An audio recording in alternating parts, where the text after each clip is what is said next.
Will you show us how you had your hands? I had him up like this. You tell us why you had your hands up close to your neck? Because I saw what he did to Katie and I was scared he was going to do it to me. Pada tanggal 31 Desember tahun 1999,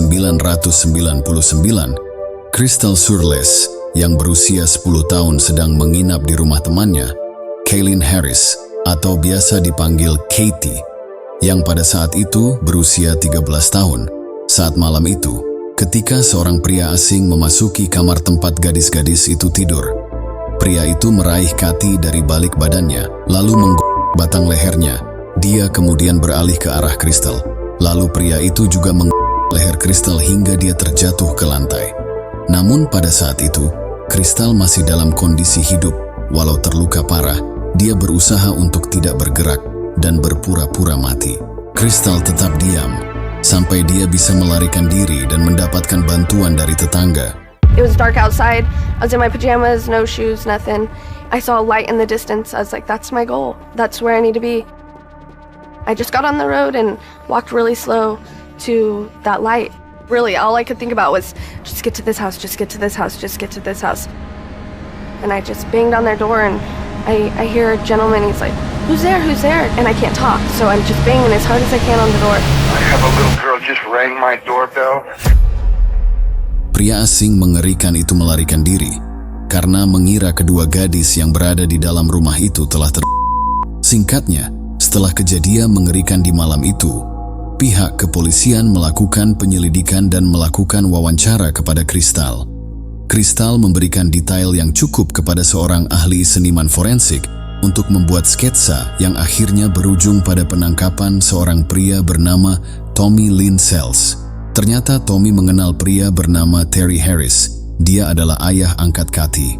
Berdasarkan keterangan Tommy Lynn Sells, Terry adalah target yang dituju malam itu. Sells berhasil ditangkap beberapa hari kemudian, pada tanggal 2 Januari tahun 2000, di sebuah trailer tempat dia tinggal bersama istri dan keempat anaknya. Pada saat penangkapannya, dia tidak melawan atau bahkan bertanya mengapa dia ditangkap. Sells kemudian mengaku telah Katie dan menyerang Crystal di saat malam itu. Tapi ternyata peristiwa mengerikan itu hanyalah puncak gunung es. Pada bulan-bulan berikutnya, setelah hari penangkapannya, Sells mengaku sudah banyak pria, wanita, dan anak-anak di beberapa negara bagian di seluruh negeri.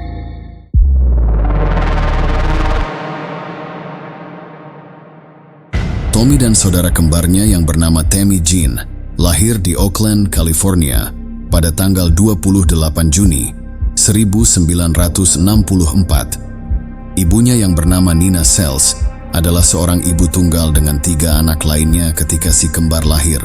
Keluarganya pindah ke suatu daerah di St. Louis, Missouri. Pada usia 18 bulan, kedua anak kembarnya yaitu Tommy dan Tammy mengalami kondisi sakit.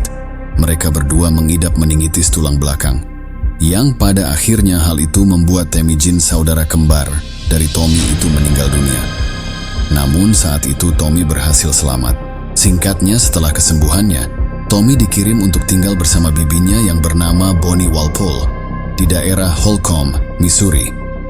Tommy tinggal di sana bersama asuhan bibinya sampai usia 5 tahun. Tetapi Tommy dikembalikan kepada ibunya pada usia 5 tahun setelah ia mengetahui bahwa bibinya ingin mengadopsinya. Sepanjang tahun-tahun awal masa kanak-kanaknya, Tommy sudah dibiarkan mengurus dirinya sendiri. Dia jarang bersekolah dan pada usia 7 tahun, Tommy sudah berani meminum alkohol. Trauma masa kecil. Sekitar waktu itu, Tommy mulai bergaul dengan seorang pria dari kota terdekat. Pria itu menunjukkan banyak perhatian kepadanya dalam bentuk hadiah dan bahkan sering juga mengajaknya jalan-jalan. Dalam beberapa kesempatan, terkadang Sells diajak bermalam di rumah pria tersebut. Belakangan diketahui, pria ini ditangkap pihak kepolisian dan dinyatakan bersalah atas kasus pelecehan terhadap anak. Kabar itu ternyata tidak mengejutkan Tommy, karena dia juga telah menjadi salah satu korbannya sejak ia berusia 8 tahun. Pada saat usia 10 hingga 13 tahun, Tommy kecil sudah menunjukkan kemampuan bertahan untuk tetap berada dalam masalah. Pada usianya yang ke-10 tahun, dia memutuskan berhenti bersekolah. Tommy kecil lebih memilih merokok dan minum alkohol. Ketika dia berumur 13 tahun, dia diketahui pergi tanpa menggunakan pakaian dan masuk ke tempat tidur neneknya. Peristiwa ini adalah pukulan berat bagi ibu Tommy. Setelah kejadian itu, di beberapa hari kemudian, ibu dari Tommy memutuskan pergi membawa saudara-saudaranya dan meninggalkan Tommy sendirian, dan hanya meninggalkan sebuah alamat penerusan. We take you inside the mind of one of the most evil men in America. He's a notorious and admitted serial killer. And in the last 48 hours, his story has come to a dramatic conclusion. We got a rare... Kisah pembantaian dimulai. Dipenuhi rasa amarah setelah ditinggalkan ibunya, Tommy remaja mulai menyerang korban wanita pertamanya. Dia memukul wanita itu dengan hingga dia tidak sadarkan diri. Tanpa rumah dan keluarga, Tommy Lynn Sells mulai berpindah-pindah dari kota ke kota. Dia juga mencoba mengambil pekerjaan sambilan dan mencuri apa yang dia butuhkan. Tommy Lynn Sells kemudian mengklaim bahwa dia telah melakukan pertamanya pada saat usia 16 tahun. Setelah dia membobol sebuah rumah dan membunuh seorang pria di dalamnya yang sedang melakukan pelecehan pada seorang anak laki-laki. Namun tidak pernah ada bukti yang mendukung atas klaimnya ini. Tommy juga mengaku telah dan menghabisi seorang pria bernama John Cade Sr. pada bulan Juli tahun 1979 setelah pria bernama Cade itu memergokinya yang sedang merampok rumahnya. Reuni yang buruk. Pada bulan Mei tahun 1981, Tommy Lynn Sells pergi ke daerah Little Rock, Arkansas dan pindah kembali bersama keluarganya. Namun reuni itu tidak berlangsung lama. Nina Sells, ibu dari Tommy, menyuruhnya pergi setelah dia mencoba memperkaosnya saat ibunya itu sedang mandi.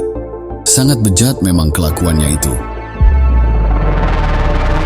Kembali ke jalanan, Tommy kembali melakukan apa yang paling dia ketahui, yaitu merampok, bekerja sebagai penari karnaval, dan naik kereta antar kota. Singkatnya, Tommy kemudian mengaku telah membunuh 2 orang di daerah Arkansas sebelum menuju ke St. Louis pada tahun 1983. Hanya satu kasus yang terbukti dan dikonfirmasi. Berantai. Pada bulan Mei tahun 1984, Tommy dihukum karena tertangkap melakukan pencurian mobil dan dia dijatuhi hukuman 2 tahun penjara. Dia dibebaskan pada bulan Februari 1986. Saat berada di daerah Missouri, Tommy mulai bekerja di pekan raya daerah di Forsyth, di mana dia bertemu wanita bernama Anna Court, berusia 35 tahun, dan putranya. Tommy Lynn Sells kemudian mengaku menghabisi mereka berdua. Menurut cerita Tommy, wanita bernama Court itu mengundangnya kembali ke rumahnya. Tetapi ketika Tommy memergoki wanita itu sedang membuka ranselnya, dia memukulinya sampai meninggal dengan tongkat baseball.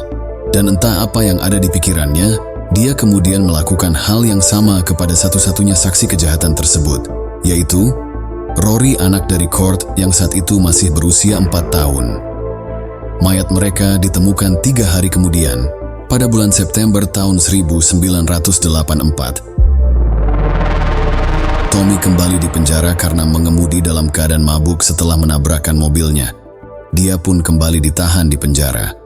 Kembali di St. Louis, Tommy mengklaim bahwa dia telah menembak orang asing untuk membela diri. Dia kemudian menuju ke Aransas Pass, sebuah daerah Texas, di mana dia mendapati dirinya dirawat di rumah sakit karena overdosis obat terlarang.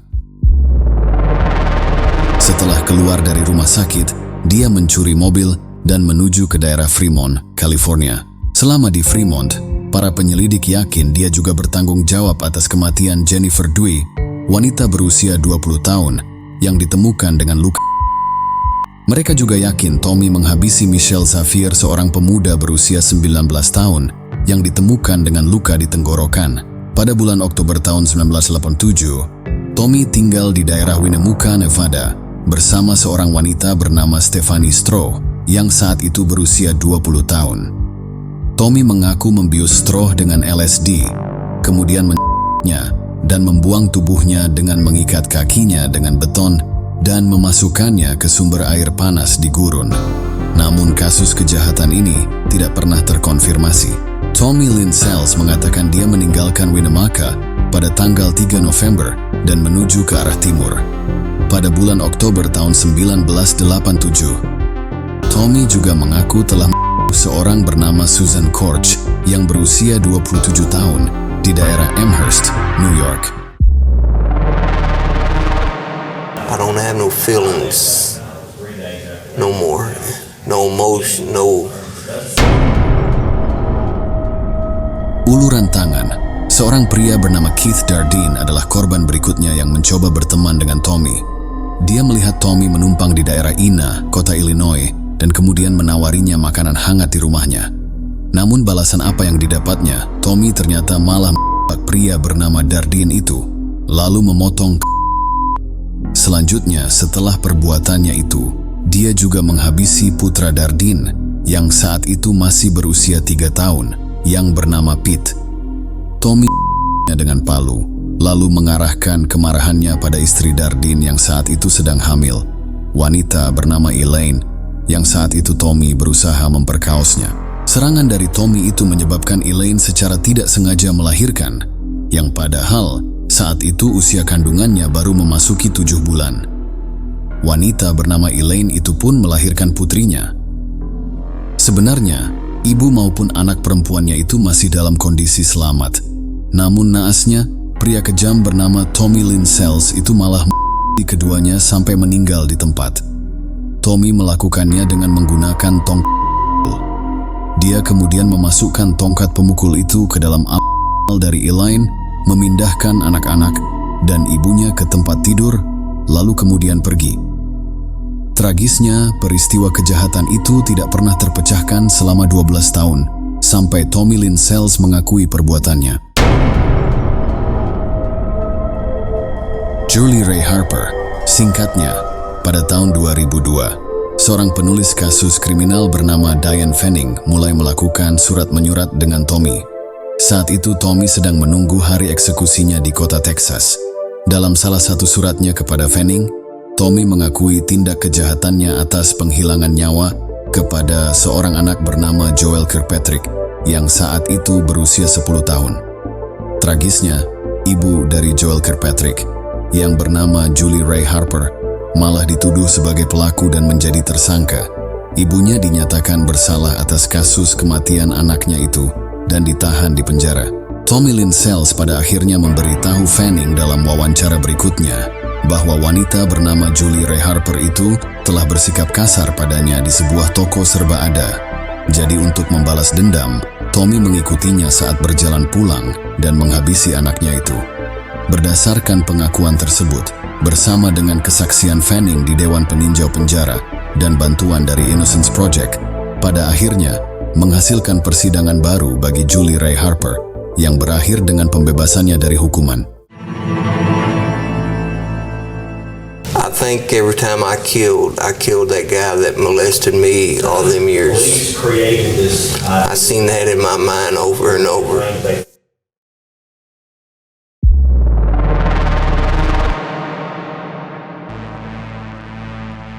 Selama 20 tahun ke belakang, Tommy Lynn Sells sebagiannya telah terbukti sebagai seorang pemberantai yang berhasil tetap bersembunyi dan berada di bawah radar kepolisian saat ia menjelajahi beberapa wilayah di negara itu, menghabisi nyawa dan memperkaos korbannya dari segala usia.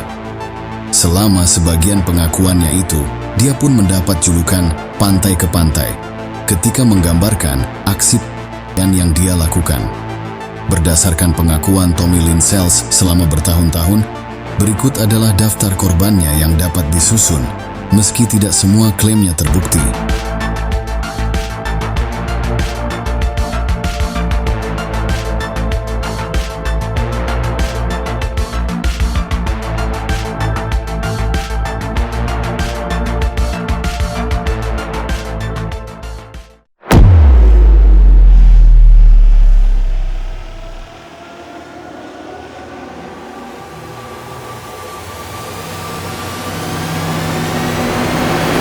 More here.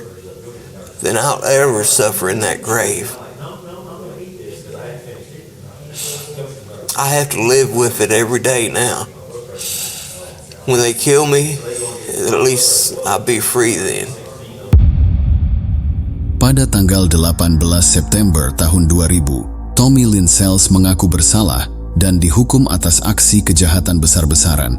Pada akhir kisah mengerikannya, Tommy Lynn Sells akhirnya dieksekusi dengan suntikan mematikan di unit Alan B. Polunsky dekat West Livingston, kota Texas, pada tanggal 3 April 2014, pukul 18.27 waktu setempat.